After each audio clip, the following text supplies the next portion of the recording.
বইয়ের স্যারের যে মানে সচরাচর তার যে অভ্যাস যে সবকিছুকেই একটু ক্রিটিক্যালি দেখা, বিশ্ববিদ্যালয় এবং অন্য সমাজ, যেটা খুবই উচিত বলে আমি মনে করি। এবং ওইভাবে তিনি আমাদের এনলাইটেনও করেন যে প্রথমত কলকাতা বিশ্ববিদ্যালয় সম্পর্কে বলছেন। 1857 সালে সেটা প্রতিষ্ঠিত হয়, তার 2-3 মাস পরেই কিন্তু সিপাহী বিদ্রোহ হয়। তো সেখানে স্যারের যে অবজারভেশনটা খুবই তাৎপর্যপূর্ণ। তিনি বলছেন যে কলকাতা বিশ্ববিদ্যালয় একটু উচ্চমার্গীয় ব্যাপার, আর সিপাহী বিদ্রোহ হচ্ছে কৃষকের সন্তান যারা সিপাহী ছিল আর কি।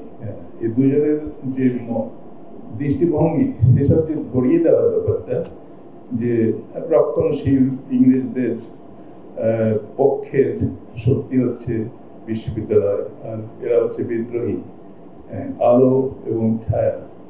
আমাদের চোখে মানে এনলাইটেন, সোকাল এনলাইটেন যারা, তাদের চোখে বিদ্রোহীরা, সিপাহীরা হচ্ছে মানে কালো অংশ, আর অন্যদের চোখে, নিজেদের চোখে তারা হচ্ছে আলোক বর্তিকা। সে আলোর নিচেও যে অন্ধকার থাকে, এই জিনিসগুলো সাহায্যভাবে চোখে আঙুল দিয়ে ধরিয়ে দেন, এবং এই বইটাও সেটাই করেছেন প্রথমেই। সেটা খুবই তাৎপর্যপূর্ণ এবং খুবই মানে আমাদেরকে শিক্ষিত করে তোলে, আমাদের মনের চোখটা খুলে দেয়। তো সেটা করতে গিয়ে স্যার একটা সুবিধা ছিল কি, উনি ওই সমাবর্তন, ঢাকা বিশ্ববিদ্যালয়ে যত সমাবর্তন হয়েছে সেসবে যারা চ্যান্সেলররা যে বক্তৃতা দিতেন কিংবা ভাইস চ্যান্সেলররা, সেটা উনি বই আকারে বেরিয়েছে এবং সেটা উনি সহজে এডিট করেছেন কিংবা কম্পাইল করেছেন। ফলে তিনি যত কিছু জানেন বিশ্ববিদ্যালয়ের ভেতরের ব্যাপারগুলো এবং ওইসব উপাচার্য এবং আচার্য, চ্যান্সেলর, এদের দৃষ্টিভঙ্গি কি বিশ্ববিদ্যালয় সম্পর্কে, সেই বিষয়গুলো তিনি ওই বক্তৃতাগুলো থেকে চমৎকার নিয়ে এসেছেন এবং দেখিয়েছেন যে তাদের যে রিয়াকশনের দৃষ্টিভঙ্গি, সেটা মোটামুটি সবার ক্ষেত্রেই চালু ছিল। এমনকি তিনি জিন্নাহ সাহেবের কথা বলেছেন। জিন্নাহ সাহেবকে আমি একসময় ভাবতাম যে বোধহয় ভারতীয় রাজনীতিবিদদের মধ্যে সবচেয়ে সেন্সিবল এবং সবচেয়ে মানে কি বলবো, যে খুব একটা বুদ্ধিমান ব্যক্তি। কিন্তু স্যারের কথা এখানে পড়ে আমার মন আইডিয়াটা একটু পাল্টে গেছে। জিন্নাহ সাহেব বাঙালিদের দেখছেন যে হিন্দু বাঙালি হিসেবে, এই অঞ্চলের মুসলমান বাঙালিদের। তারপরে তিনি এটাও বলছেন যে বিশ্ববিদ্যালয়ে পাশ করার পরে তোমরা ভালো ভালো চাকরি পাবে, তাদের চাকরিটা হচ্ছে তারা। এবং এর আগের আরো উপাচার্যরা এরকম বক্তৃতা দিয়েছেন যে আমাদের ছেলেমেয়েরা এখন ভালো চাকরি করবে, তারা ওই কেরানিগিরি করবে না কিংবা কৃষিকাজ করবে না, ভালো চাকরি করবে। তো এই যে ব্যাপারগুলো স্যার যেভাবে দেখিয়ে দেন চোখে আঙুল দিয়ে, যে এই জিনিসগুলো খুবই মিডিয়েটর এবং খুবই আপত্তিকর বিশ্ববিদ্যালয় সম্পর্কে, সেইগুলি তিনি ওই বিভিন্ন আচার্য উপাচার্যের বক্তৃতা থেকে তিনি উদাহরণ দিয়ে দেখিয়ে দিয়েছেন। তা এই ব্যাপারটা একটা এই বই থেকে শেখার ব্যাপার আছে এটা। আর তিনি ঢাকা ইউনিভার্সিটিকে মোটামুটি খুবই প্রশংসাই করেছেন, কারণ আমাদের রাজনীতিতে নেতৃত্ব দিয়েছে ঢাকা ইউনিভার্সিটি, এবং সামাজিকভাবেও এই সাংস্কৃতিক সামাজিক যে আমাদের চাহিদা ছিল সেটাও মিটিয়েছে কিংবা মেটাবার চেষ্টা করেছে ঢাকা বিশ্ববিদ্যালয়। সেই ক্ষেত্রে ঢাকা বিশ্ববিদ্যালয় একটা অনন্য একটা ভূমিকা আছে, সে কথা স্যার ঠিক মতোই যথার্থ মানে এমফ্যাসিস দিয়ে তিনি বলেছেন।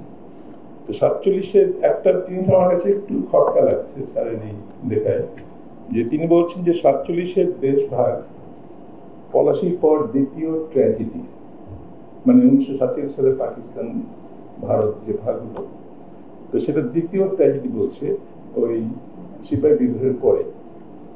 আর 71-এর স্বাধীনতা সেই ধারাবাহিকতায়, তাহলে সেটা কি তৃতীয় ট্র্যাজেডি? 71-কে কি আমরা ট্র্যাজেডি বলবো? আমার মনে হয় উনি বলতে যাচ্ছেন যে একই ধরনের ব্যাপার। 71 সাল ট্র্যাজেডি এই অর্থে যে আমরা বিপুল মূল্যে 71 পেয়েছি, 71 দিয়েছি। শেখ সাহেব একটা কথা বলতেন যে তিনি ভালো সিপাহ ছাড়া যিনি সবচেয়ে কম লোক ক্ষয় করে যুদ্ধ জয় করেন। আমাদের এখানে হয়ে গেছে উল্টো ব্যাপারটা, খুব হেভিলি আমাদেরকে প্রাইজ দিতে হয়েছে স্বাধীনতা ৭১ পেতে, ৭১ স্বাধীনতা পেতে।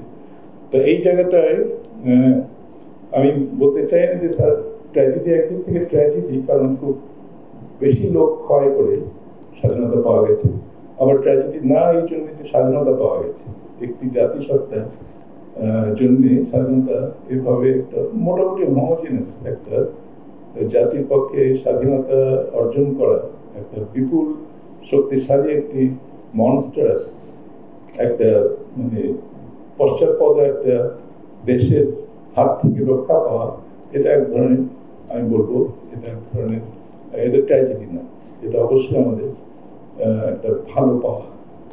তো এইসব কথা এর মধ্যে আছে। তো এখানে স্যার হয়তো এটা বলতে চাচ্ছিলেন যে 71-এর পরে, 72-এর পরে আমরা যে 3 বছর 4 বছর দেখেছি, ওটা সত্যি ওটা দেখলে বোধ হয় ট্র্যাজেডি বলতে হয়। কারণ ওই সময় যে অপশাসন, দুঃশাসন গেছে আমাদের উপর দিয়ে, ওটা ঠিক মানে ঠিক মেনে নেওয়ার মতো না। যে জনপ্রিয়তা ছিল শেখ সাহেবের, মাও সেতুংয়েরও এরকম জনপ্রিয়তা ছিল না, হো চি মিনেরও ছিল না, লেনিনেরও ছিল না।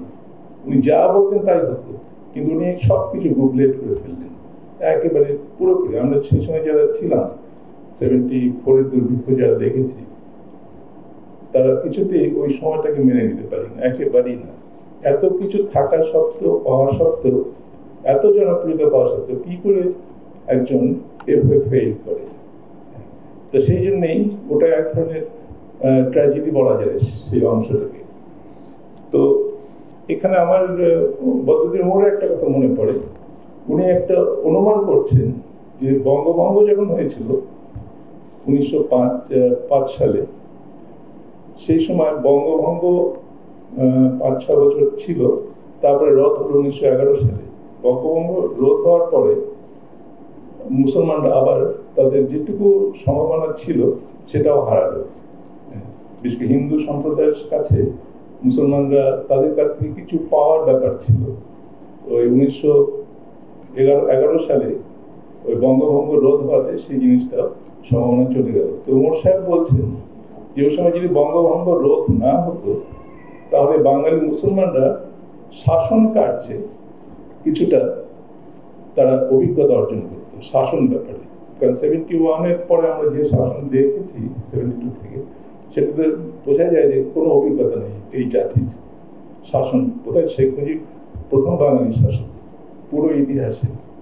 অনেকে বলে কনিষ্ঠ বসুমত বাঙালি ছিলেন, কিন্তু না, সত্য Sheikh Mujib was the first Bengali administrator ruler. তো কোনো শাসন অভিজ্ঞতা নেই। বঙ্গভঙ্গ রোধ না হলে হয়তো শাসন অভিজ্ঞতা বাঙালি মুসলমানের কিছু থাকতো। তো সেই ক্ষেত্রে একটা সম্ভাবনা ছিল যে হয়তো পাকিস্তান আন্দোলনই ভেস্তে যেত, কারণ বাঙালি মুসলমানরাই পাকিস্তানি আছে। মুসলিম লীগ যদি পূর্ববঙ্গে এরকম সংখ্যাগরিষ্ঠতা না পেত, লিয়াকত আলী খানকে এখানকার একটা সিট ছেড়ে দিয়ে আনা হয়েছিল, তাহলে হয়তো পাকিস্তান আন্দোলনটা অবান্তর হয়ে পড়ত। যদি বঙ্গভঙ্গ না হয়ে বাঙালি মুসলমানরা শাসন ক্ষমতায় থাকত। এবং সেই ক্ষেত্রে 1947 সাল যদি হতো, তবুও 1971 সাল তখন বাঙালি মুসলমানের যেহেতু শাসন ক্ষমতার অভিজ্ঞতা আছে, হয়তো এরকম অরাজকতা হতো না। হয়তো সে সময় আওয়ামী লীগ কিংবা কোনো জাতীয় সরকার সুষ্ঠুভাবে সুন্দরভাবে শাসন করতে পারত। তো এই ব্যাপারটা বদরুদ্দীন উমর সাহেব একটা প্রবন্ধে উনি অনুমান করছেন। তো এই ব্যাপারে কোনো রিসার্চ হয়নি, কিংবা এই ব্যাপারে কোনো অগ্রসর হয়নি চিন্তা ভাবনা। যাই হোক, তো যা হয়নি তা হয়নি। তা স্যারের এই বইতে অনেক কিছু এসছে, ঢাকা ইউনিভার্সিটি সম্পর্কে, মধুর ক্যান্টিন সম্পর্কে এসছে। মধুর ক্যান্টিন যে ওখানে যে পাকিয়া মুসলিম লীগের জন্ম হয়েছিল, সেটা আমি প্রথম এখানে পড়লাম। আমার ধারণা ছিল যে বোধহয় নওবাড়িতে হয়েছে, আলী হাসান মঞ্জিল হয়েছে বোধহয়। তো এখানে দেখছি মধুর ক্যান্টিনই মুসলিম লীগের জন্ম হয়েছিল, এবং সেই জন্য মধুর ক্যান্টিন যখন ধ্বংস করতে গেছে, তখন এই কথা জেনে পাকিস্তান আর্মি ওটা রক্ষা, মানে ওটাকে ধ্বংস করেনি, যে এখানে মুসলিম লীগের জন্ম হয়েছিল। তো এই ইনফরমেশনগুলো আছে। তো এরপরে স্যার আরো শেষের দিকে একটা কথা বলছেন যে এই যে স্টক, যিনি আমারও শিক্ষক ছিলেন, উনি এসেছিলেন এক সময় অনেক আগে, 47 সালে একবার এসেছিলেন, তারপরে 2-3-4 বছর থেকে চলে গেছেন, আরও ছিলেন বেশি। তারপরে যখন আবার পরে এলেন দ্বিতীয়বার 1972 সালে, 1970 সালে বোধহয় এসেছিলেন, এরকম এক সময় 72 থেকে 74 ছিলেন উনি। 72 সালে এলেন। তা আমার সৌভাগ্য হয়েছিল ওনার টিউটোরিয়াল গ্রুপে থাকার। উনি খুবই সিনসিয়ার একজন টিচার এবং বাঙালি প্রীতি ছিল তারা, আমাদের দেশের লোককে ভালোবাসতেন, হ্যাঁ, আমাদেরকে খুবই স্নেহ করতেন, ভালোবাসতেন। তো দেখতাম উনি খুব খুঁটিয়ে খুঁটিয়ে পেপারগুলো পড়তেন, খুঁটিয়ে পড়তেন এবং কমেন্ট করতেন। আমাদের এখনকার শিক্ষকরা খুব কমই আছে এত সিনসিয়ারলি স্টুডেন্ট পেপার পড়ে কমেন্ট করে তাদের সঙ্গে আলাপ করে। তো এই যে স্টক, তিনি তার যে মেমোরিজ লিখেছেন ঢাকা ইউনিভার্সিটি, সেটাতে ওই প্রথম যে এসেছিলেন সেই সময়কার কথাটা আছে 47 থেকে। কিন্তু পরের বার যে আবার যখন এলেন, যখন আমি তার ছাত্র হলাম, আমরা তার ছাত্র হলাম, তখন তার কথাটা নেই।